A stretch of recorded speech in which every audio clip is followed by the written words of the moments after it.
Telangana news today में आपका खैर मकदम है। आइए देखते हैं आज की ये अहम खबर। हज हाउस में हज कमेटी की बोर्ड मीटिंग का इनेकाद अमल में आया। इस मीटिंग में हज कमेटी के चेयरमैन सैयद गुलाम अफजल बियाबानी और हज कमेटी मेंबर्स ने हिस्सा लिया। इस मौके पर चेयरमैन हज कमेटी ने मीडिया से बात करते हुए कहा कि आज की मीटिंग में हज 2024 के दौरान हज्जाज को दरपेश मसाइल पर तबादला ख्याल किया गया। साथ ही हज कमेटी के अरकान ने आइंदा की तैयारी के लिए कुछ तजावीज़ और एहतियाती तदाबीर भी दी हैं। हज 2024 के मौके पर चेयरमैन ने कहा कि तेलंगाना की हुकूमत ने हज 2024 के हज अखराजात के लिए 2 करोड़ की मंजूरी दी थी, लेकिन इस बार हमारे सीएम रेवंत रेड्डी ने हालिया बजट 2024 और 25 में हज इंतजामात के लिए हज कमेटी को 6 करोड़ का बजट दिया है, जिसके लिए हज कमेटी वज़ीर आला का शुक्रिया अदा करती है। Under control of second person वहाँ पे कोई चाहे क्या नहीं कुछ भी नहीं मालूम। यहाँ पे जितना इरफान साहब को मालूम कोई सेकंड पर्सन को नहीं मालूम। नेक्स्ट जनरेशन को 100% किसी को टोटली ट्रेन करना ज़रूरी है। और थोड़ा स्टाफ भी ऐसा है मनमाजी 12 बजे। जी बिल्कुल आपकी बात को मान रहा हूँ।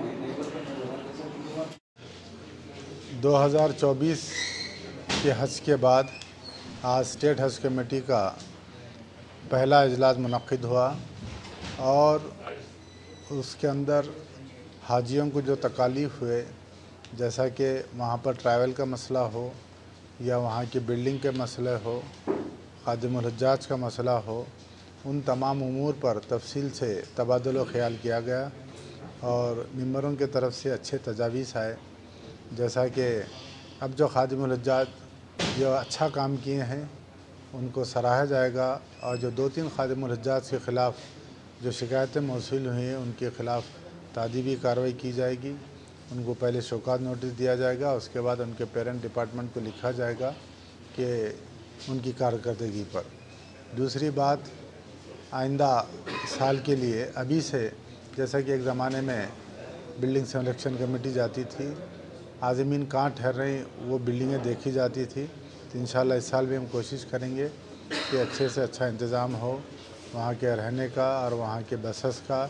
इसके लिए एक हफ़्ता क़बल ही सीएम साहब से नुमाइंदगी की गई कि जिसके अंदर मिनिस्ट्री ऑफ माइनॉरिटीज़ अफेयर को लेटर लिखा जाए और हज कमेटी ऑफ इंडिया को हज का लेटर लिखा जाए कि हमारे तेलंगाना के आज़मीन कहाँ ठहर रहे हैं, उन्हें का रहने का इंतज़ाम क्या है और दीगर उमूर पर भी इनसे तबादला ख्याल करें।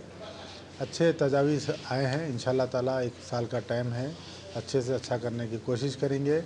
और ख़ास तौर पर हज कमेटी का जो बजट 2 करोड़ था उसको बढ़ाकर 6 करोड़ रुपये किया गया है। उस पर तेलंगाना स्टेट हज कमेटी के जानिब से सीएम साहब रेवंत रेड्डी साहब को शुक्रिया अदा किया गया है ताकि हमें इंतज़ाम में बेहतर से बेहतर इंतज़ाम करने में सहूलत पहुँचती है। अब दीजिए इजहारुल हक को इजाज़त। मिलते हैं अगले खबर के साथ, तब तक के लिए हमारे चैनल को लाइक, कमेंट, शेयर करना ना भूलें। अल्लाह हाफिज़।